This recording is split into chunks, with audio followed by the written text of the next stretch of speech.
கவி என்னடா பண்ற? என்னது? எப்படி? இந்த டைல்ஸ் இதுக்கு தேவையான திங்ஸ் எல்லாம் சொல்லிக்கிடுதேன். இலை, ஒரு இலை, அது ரெண்டா பிச்சு வச்சுக்கணும். அதுக்கப்புறம் ஒரு குச்சி, பெரிய குச்சி, அதுக்கப்புறம் சின்ன சின்ன குச்சி எல்லாம் எடுத்து வச்சுக்கணும்.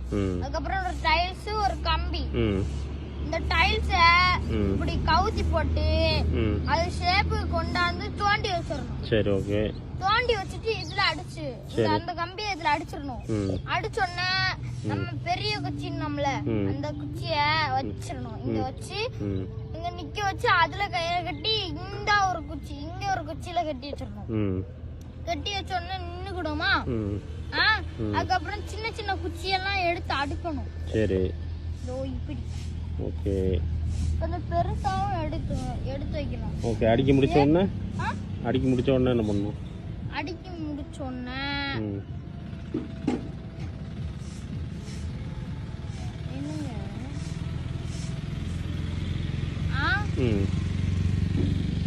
அடிக்க முடிச்ச உடனே இங்க ஒரு இலை, இங்க ஒரு இலை. சரி, இலை முடிஞ்ச உடனே இங்க ஒரு கான் போட்டுக்கிட்டே இருக்கணும். சரி, போதும். ரொம்பவும் போட்டால் வெயிட் தாங்குமா?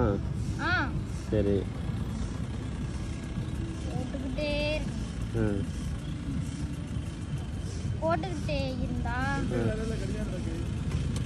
அப்புறம் போட்டுக்கிட்டே இருக்கணும்.